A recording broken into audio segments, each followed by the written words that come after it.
Hi, I am Dr. Beverly Reed. And I'm Dr. Amber Klimczak. And we are Two Peaks in a Pod. Welcome back, everybody. Today we have a fun topic that we're going to be talking about because I love the show Vanderpump Rules. It's actually about to have a huge change up. Okay, so this is a reality show, but I guess the stars of the show, I don't know if maybe they were getting too old or something. So they're all got let go and they're going to start with a new cast and everything. But to me, the new cast is never going to be as good as the old cast. And one of the old cast members is Scheana Shay, and she wrote a book. I don't know if I should even admit to this. Should these people be writing books? I don't even know if I should admit to this because I feel like people think if I'm a doctor, I'm probably reading much more sophisticated autobiographies. But I've been reading Scheana Shay's autobiography, and she does describe a little bit of her fertility journey, which of course caught my attention. And so I wanted to see what you think about it. So let me grab my phone. Are you reading this or are you audio booking it? I am reading it. Oh my gosh. I've been reading it.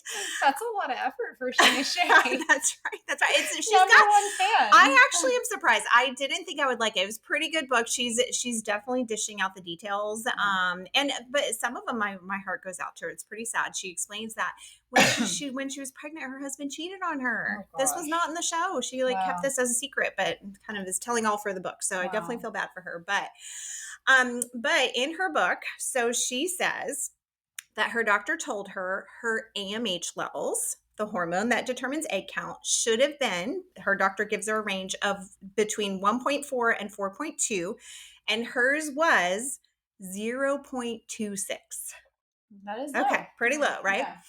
And so, of course, she says she was stressed out. She says she's such a perfectionist. And so she wanted to understand, how can I get this number back up, right? And so she was wanting to do everything she could to fight this, to reverse it. But ultimately, she realized she wasn't really able to do that. And so she said her fertility doctor cut straight to the chase. And he said that she was not going to be able to get pregnant because of her low AMH, and that she better hurry up and freeze some eggs so that ultimately she could have a child, but her low AMH would cause her to have fertility problems. And so, of course, I couldn't wait to talk to you about this because I already know what you would say. You would give a very different opinion than her fertility doctor. I'm kind of like, who is her fertility doctor? Because I don't think that's good advice, right? Questionable advice. Questionable advice. Yeah. And here's why it's so questionable. Then she says, I was so shocked when I did get pregnant all on my own. Yeah. And good thing was it planned? Well, no, I don't think it was. She was shocked. So, yeah, I think that she was totally shocked because she had been told by her doctor, you're not going to be able to get pregnant naturally, that your egg counts are so low. And low AMH is not a good form of birth control. Yeah, exactly.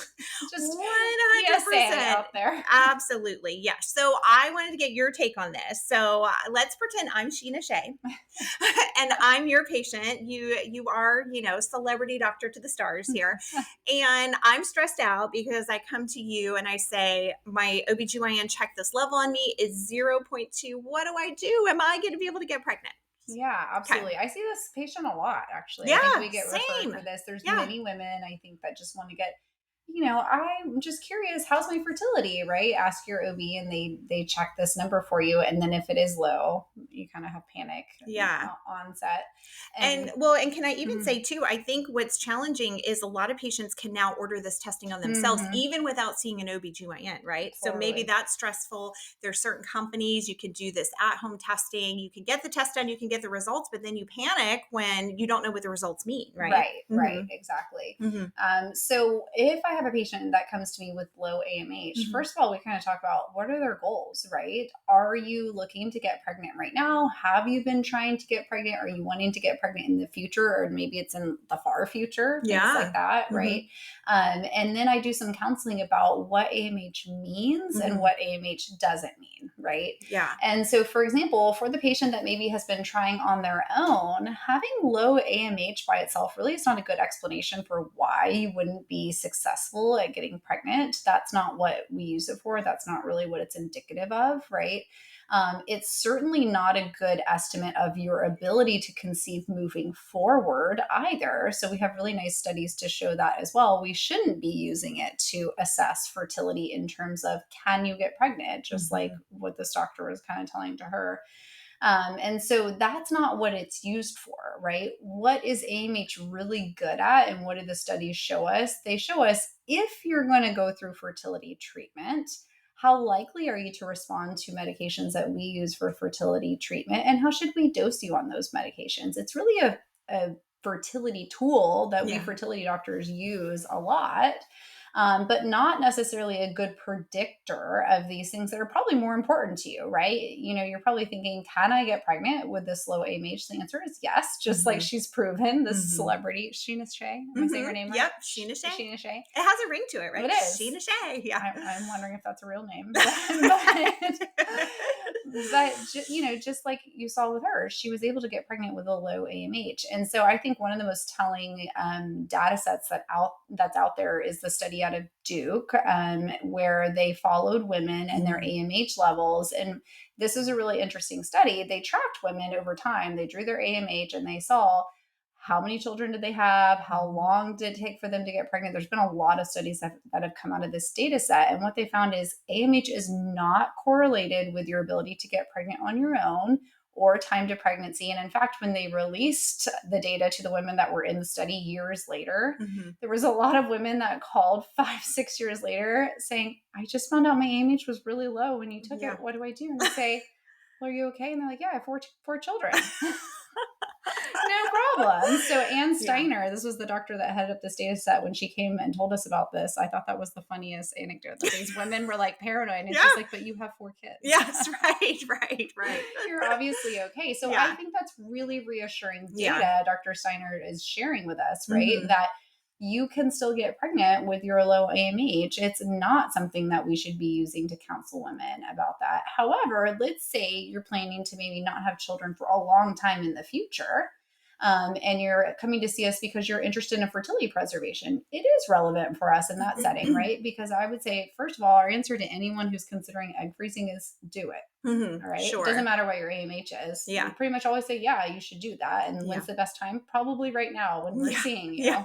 And so it will be relevant because what we'll use AMH for in that setting is we'll use it to say, okay, this is how much medication I think during your egg freezing cycle. And this is my prediction on how you'll respond, maybe how many eggs we might be able to get, right? So those are things that I can counsel patients with from AMH. Yeah, absolutely. Let's talk about what is AMH, right? So where does it come from? Why is it even a tool that we use? And whenever we look at the ovary, if we look at it on ultrasound, typically we can see these little black circles on the ovary. Those are called follicles, and those are where eggs come from ultimately. But those little follicles also make a substance called AMH. And so that's kind of where the idea came about, that you can check this blood test as an indicator of how many follicles you have at any given time. But what's really hard is those follicles are always coming and going. I always say it's kind of like if you were to kick an ant pile and you see all those ants and you try to count them, you're never going to get a perfect count because they're always moving, right? That's kind of like how follicles are too. And so that number can change from month to month, but we tend not to see huge changes. So I wouldn't typically see an AMH go from 0.2 to 10 or something like that, right? But there can be some variability where maybe the AMH might be 1.2 and then it's 1.6 and then it's 1.4. And really, when I see changes like that, I don't really make too much of the difference there. But I think one of the challenging parts is that whenever you've got a low AMH test, you want to make sure you're not only trusting the lab test, right? And so I think one of the things you would hear from both of us if you came to see us to talk about low AMH is I think we would say, well, what did your sonogram show? And what did your additional lab testing show as well? Because sometimes there can be a discrepancy between your blood AMH value and your sonogram. And if there's a discrepancy, we do know from studies you can probably trust the sonogram more than you can trust the lab result. And then, of course, you could say, well, why don't you just do the sonogram instead of the lab result? But I think the lab result's a lot more convenient for patients, right? Overall. Yeah, Yeah. absolutely. And Yeah. that I usually say there's a few different markers of egg reserve. Even your sonogram is just a marker. No one Hmm. knows for sure how many eggs you have left in storage, but we Yeah. want to try and get as many data points as possible in order to give you a good estimate. Yeah, absolutely. So I would say maybe a normal number of follicles might be about 6 to 10 follicles on each ovary. But if somebody has a low AMH, let's say an AMH of zero point 0.2, like Scheana had, if I did the ultrasound, then I would expect to maybe see 1 or 2 follicles on each ovary. So if I saw that, then I would say, okay, you had a low AMH, and now I'm doing this ultrasound. It looks to be pretty consistent. So I think we can trust this lab result.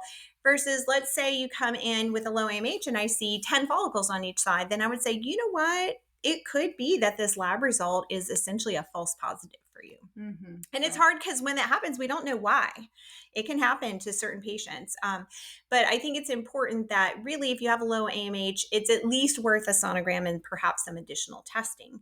So let's talk about the additional lab testing. I'm bringing it up to you because I know it's one of your favorite tests. Do you want Yeah. to tell us how we can further evaluate ovarian reserve? Yeah, so like we said, AMH is just one blood test that you can look at. But a lot of times, what I'll recommend in my patients that are on the low side for AMH is a day 3 FSH. So remember, you count your cycle days, day 1, full flow bleeding. If you get an FSH on day 3 and we are able to get an estrogen level as well, then we can help to estimate how hard is your brain working to try and convince your ovaries to ovulate each month. The lower your egg supply, usually the harder your brain's trying to work to get you to ovulate, and those FSH levels will be pretty high. And so when I see a high day 3 FSH level paired with a low AMH, then I really get pretty worried. Yeah. That definitely to me indicates that there's something real going on. So it's another marker that we can help to counsel our patients with. Absolutely. And I think that is so important because sometimes patients with low AMH will maybe go online and find other people with low AMH and hear maybe discouraging stories. But there is a huge difference between somebody who has, for example, an AMH of zero point 0.2, but let's say an FSH of 6 with an estradiol level of 25. With that, we're like, okay, everything is still looking good versus an AMH of a zero point 0.2 with an FSH of 25. I would be so concerned if I saw those results. And I would say, oh my gosh, this is looking like you're in perimenopause if the patient is still having periods, or maybe even getting close to menopause.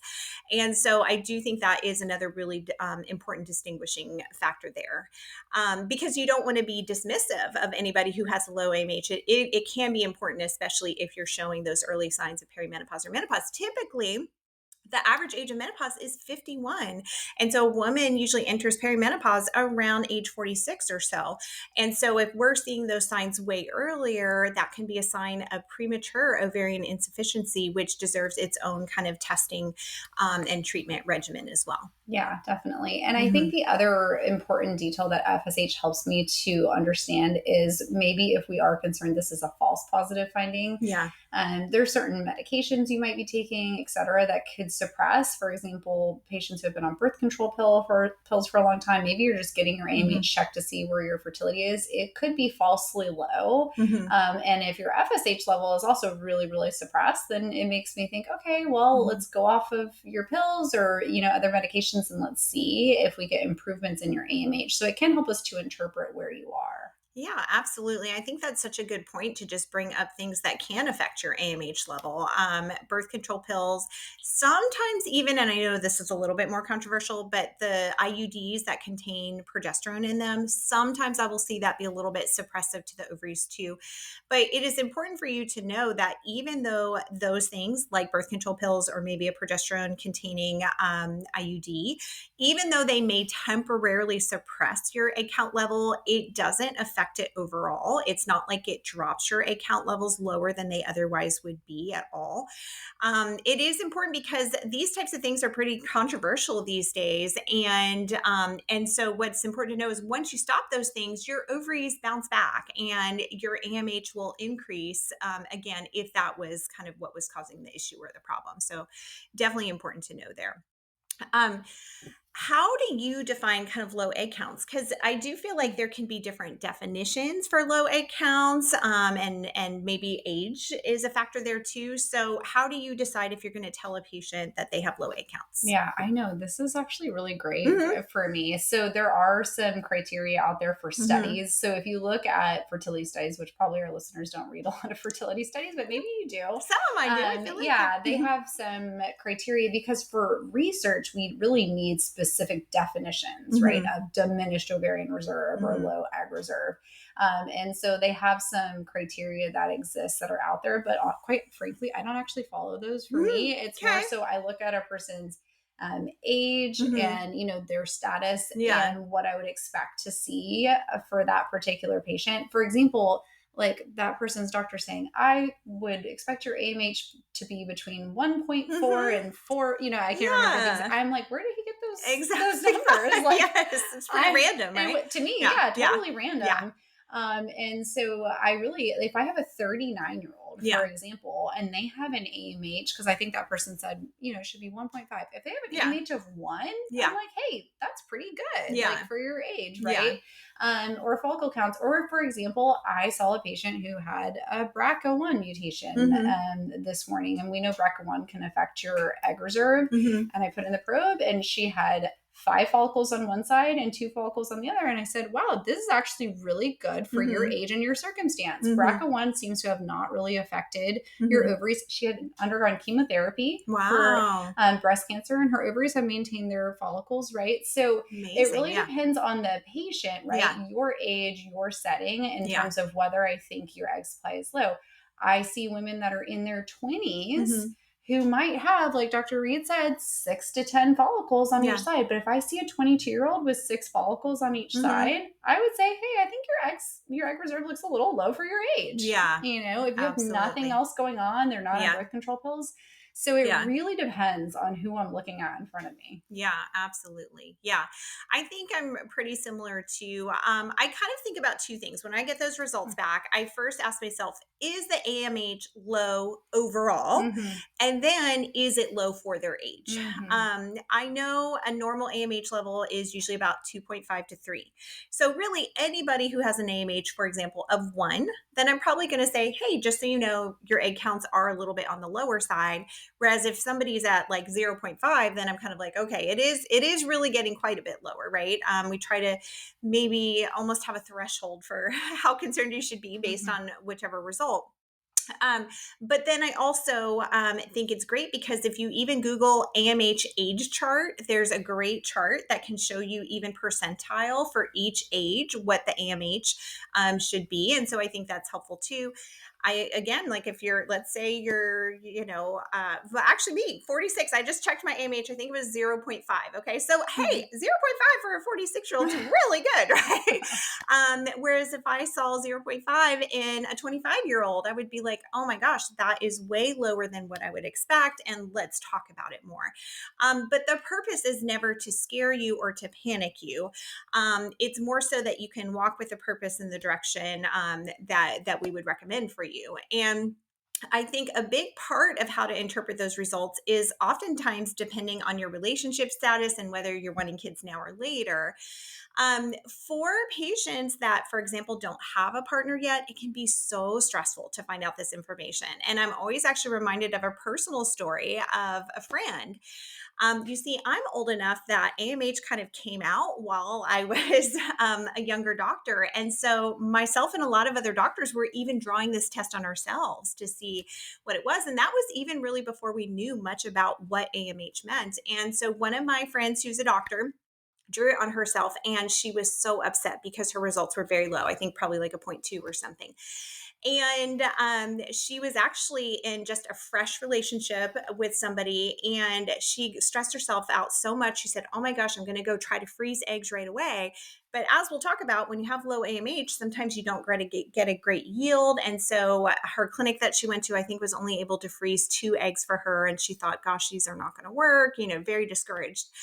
And ultimately, she ended up telling her partner, she said, look, I know we're really early in this relationship, but just FYI, I'm probably not going to be able to have kids. Is this a deal breaker for you? And all the rest of it. And of course, because he's such a wonderful person, he said, of course, that's not a deal breaker, whatever. Like, we'll adopt. It doesn't matter. Um, and so they ended up getting engaged and got married. And then, of course, she easily got pregnant. I mean, she was shocked too. She was Oh, I shocked thought he again. was going to be like, great. Now, No. now we don't have to worry about birth control. Well, yeah. But and then they had their second child too. Yeah. No problem at all. No fertility issues. And so gosh, when you look back at that and how stressed she was and how it could have even affected their relationship. What if he said, no, kids are a deal breaker for me and they could have broken up? This is how serious this AMH test can be. And so I think it's so good to get that message out there that no, you don't have to go tell your partner I can't have kids based on a single lab test alone, because it just does not tell you if you're fertile or not. As Dr. K was saying before too, if you are having trouble getting pregnant and you were incidentally found to have a low AMH, don't blame it on that. You still need all the other testing we would typically recommend. You need to have the sperm checked, your tubes checked, and all these other things, because you don't ever want to assume that your fertility issue is just because of low AMH alone, for sure. Okay, I have another question for you. So let's say, here I am, I'm Scheana again. Dr. K, my AMH is low. How can I increase my AMH? No, this is, I don't Do you have any help for me? I don't have a good answer for Okay. But here's what I tell my patients, though. It is what it is. And I don't think that my goal is actually to improve your AMH ever, right? But my goal is maybe to improve whatever aspect of fertility is important for you, you know? And so I talk to them about fertility preservation options if absolutely conceiving is not on the table right now. Or let's look into some ways that we can try and help you get pregnant quicker and faster time to pregnancy if they've been trying without success. But I don't have a lot of hints or tips for how to improve AMH because it's just a lab marker, and just having slight improvements on it don't necessarily mean there's actually a utility to that increase in the AMH. And you know, something you should know about all lab values is that when your level is low and pretty far away from the average that lab is used to seeing, if you repeat your test a lot, you're going to have more variation, right? So the lower end of the spectrum and the really higher end of the spectrum on this assay are going to be more likely to be off, right? So you could check your AMH and it might be 0.2, 0.7, 0.6, right? Like Dr. Reed is saying. And my patients get really excited when their AMH goes from like maybe like 0.2 to 0.4. To me, that's not a really big difference. That's probably just deviations in the assay. Yeah. Well, okay. I do have to share my story, which I have shared with you before, about identical twins. You know, I have this obsession with identical twins. For some reason, I have a lot of patients who are identical twins. And so I had the first twin come in. We checked her AMH level. It was very low. And so we kind of, you know, talked about everything. But she had mentioned she had an identical twin. And I said, does she live here locally? I'm just curious. Does she have a low AMH as well? So we had her identical twin sister come in. We check her AMH. Her twin sister's AMH is totally normal. And I'm like, wait a second, you guys are identical. Y'all should have the same AMH. So what's the difference, right? So I'm asking them all these questions. Have you always lived in the same place? What are your exposures? Have you had the same vaccines? What is your diet? What's your exercise regimen? Asking them everything. And there was only one difference between the two. And the difference is the twin with the normal AMH had a totally normal diet, and ate seafood and all these things. And the twin that had low AMH said, look, I forget to eat sometimes. And I'm like, what? Now, you know, as me, I like don't even understand that concept. I never miss a meal. I'm like, how can you forget to eat? Right. And she's like, I'm just not a big eater. I don't really like to eat, you know? And she's like, and when I do eat, I eat like a toddler. Okay. I eat chicken nuggets, like whatever, processed foods and all the rest of it. And I said, do you eat seafood? And she was like, I would rather die. I'm not ever eating seafood. So I'm like, well, that's interesting that that's the only difference. And I said, why don't we have you eat like a normal person and then just recheck your AMH and see what happens. And sure enough, we rechecked it and it went up. So I want to say before, and I'm just estimating maybe it was like a 0.4 and then it got up to like a 1.4 or something like that. Okay, technically still not normal, but to make that improvement, I thought it was really interesting. So I think for most people, there's not really anything you can do about low AMH, but it's at least worth looking into because this is going to be good for your health anyways. Are you following a healthy Mediterranean diet? Are you exercising enough, but not too much?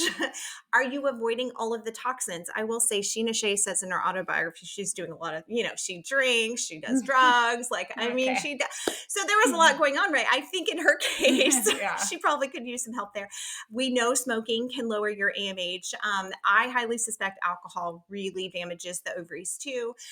And so I think cutting out those things, maybe it won't increase your AMH, but maybe it can kind of stop the loss. What do you think Yeah, yeah, yeah, absolutely. And I think that this is a really yeah, good point yeah, where when you really think about what AMH and where it's being produced, it's yeah, coming from those small resting follicles. If you're doing anything to inhibit that final development in those small resting follicles as they come to the surface, right? Like starving yourself where you don't hmm have enough priming and fuel in the months leading up to hmm it, you're going to have less follicles sitting on your ovary and your yeah, AMH is going to be lower, right? yeah, So there are certain women who, and I would say maybe that's even falsely low AMH, yeah, right? The sure, true, because yeah, AMH as a marker in yeah, egg reserve is not doing a good job in that hmm identical twin, right? It hmm wasn't really telling us what we want to know.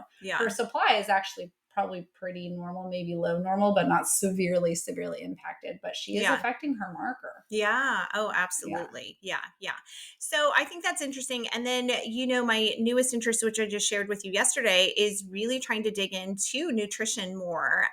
Because I think we do just make the assumption that, most of us try to be as healthy as we can. But I had a patient yesterday where I was really concerned about her egg quality. And so out of interest, I just offered her, hey, do you want me to check your vitamin levels, your nutrition panel? And sure enough, she was low on many important vitamins. And so will correcting those things help? I don't know yet. More to come, I guess, on that. I'm going to start kind of delving into that more. But I think it's logical to say, hey, if something is not making sense, for example, if you've got a really young patient with a low AMH and you've kind of ruled everything out, hey, why not maybe dig in a little bit further and say, is there anything else we can correct? And then see if we can make an improvement on too. Mhm. So, but I would say that's definitely not standard or accepted. But interesting. Yeah. But yeah, Yeah. interesting to think about Hmm. overall is how can we make this better? Hmm. Okay, you did mention something earlier that I think is important, which you said if somebody asks, should I freeze eggs? The answer is Hmm. always yes, right? Hmm. Can we dig into that a little bit more? Because I do feel like some people use AMH as the decider on whether to freeze eggs or not, right? Hmm. Like if my AMH is 5 when I come to you, you would still tell me to freeze eggs? Yes. Okay. And then if my AMH is zero point 0.5, you would tell me to freeze eggs? Yeah, I mean, Yeah. I haven't, but when patients come to see Yeah. me for fertility preservation and they're just learning about it, I always say at the close of the conversation, probably always my answer to you is going to be yes, Yeah. because you're always going to do better at preserving your fertility the younger you are. However, once we get your testing back, we can make an informed decision about, okay, do we think that you're actually going to try and get pregnant in a year, right? Like, what does it look like in feasibility in your timeline? How many children do you want moving forward? Do we think it's going to be hard for you to get pregnant with baby number 3 when you're 41? Yeah. Maybe. So we do the testing and then we talk about it and have a candid conversation. But it's just, to me, it's never a wrong answer to Mhm. freeze your eggs. Yeah. Yeah. We just can't predict. And I think what patients don't realize, because we do know as we get older, our AMH levels go down. But I think what people don't recognize is it may not be a steady decrease. And that's what's so hard, I think, when we're talking to patients. So you may have an AMH of zero point 0.5, and it is certainly possible in 5 years, it may still be zero point 0.5. For some people, it may stay very stable. But really, what if next year it went from zero point 0.5 to zero point 0.1? Right? This is where we start to worry in somebody with low AMH of how soon could they run out of eggs. And that's why it's usually kind of alarm bells at that point. If you're not in a relationship and currently trying to have a baby, or even if you're trying to have a baby and want future kids, it may not be affecting your fertility, but could this be a sign that we might need to bank or save some embryos for later, or eggs? Yeah, either way. But I think even when somebody has a normal AMH, like we talked about 5, have I ever seen anyone have an AMH of 5 and they come back a year later and it's 0.9? I've seen it. And that's what's so frustrating for when it happens to people is they want to know, why did this happen? We don't know why, but there's not a set trend for everybody. So you don't want to get false reassurance from a normal or high AMH level. So I really like your answer of, hey, if you're concerned about future fertility, we are too, and could be a good time to freeze eggs. It's never going to be wrong. Yeah. It's never going to be wrong to Yeah. freeze eggs or Yeah. embryos for the future. Yep. Okay. I want to also just explain a little bit better why having low AMH doesn't affect trying on your own or if you're doing IUI cycles. Okay. So I want the audience to picture an ovary. And let's say you've got an ovary that has 10 follicles on each side. And let's say this person's just going to try on their own for the month. Out of those 20 follicles, the body is only going to recruit, mature, and ovulate one egg. Okay. Now, that person with 10 follicles probably has a pretty good AMH. Let's say her AMH is 3, right? AMH of 3, she ovulates one egg, okay? Let's compare that to somebody who has low AMH. So let's say we've got somebody with low AMH and she has one follicle on her right and one on her left. And what's going to happen to her if she tries on her own? She's going to grow, mature, and ovulate one egg. Okay. So see how whether you've got a high AMH or a low AMH, either way, you're ovulating an egg. That's why it doesn't affect your fertility in that case. Now let's take a second example. Same two patients. Let's say they decide to do a Clomid IUI cycle. So the person starts off with 20. We give her Clomid. Maybe we can get her to mature and ovulate 2 eggs. Okay, great. She's going to have better chance of getting pregnant. Low AMH person, 1 follicle on each side. We give her Clomid. She is able to mature and ovulate 2 eggs as well. So again, no difference in pregnancy rates between high AMH and low AMH. However, here's the difference. Let's say both of these patients decide to do IVF. Okay. With IVF, we're going to give fertility injections. We're going to try to get as many of those follicles to be able to produce eggs as possible. And so the person who had 20 may end up with a lot of eggs, maybe 15 to 20 eggs or something like that. Okay. Whereas the person who had 2 will have probably at most 2 eggs, maybe even less than that. Okay. So that is where AMH is so important to us as fertility doctors. If you're going to be doing egg freezing or IVF, we know a patient with low AMH is going to likely have a much lower response. Now, it doesn't predict quality of the eggs at all. Now, they could be very good quality eggs, and you can, with low AMH, sometimes outperform somebody with a higher AMH if your quality is really good. But we have no test for egg quality, so we don't have a way of knowing that ahead of time. But I think the big point of it is that AMH just tells us how efficient you will be in being able to produce eggs and embryos. It could just be when you have low AMH, you may need more egg freezing or IVF cycles when compared to somebody that has a normal AMH. Yeah, absolutely. And I think it's important and encouraging for low Yeah. AMH patients to Yeah. know that your IVF outcome, even with low numbers, Mhm. can still be really good. And we Yeah. have data to support that.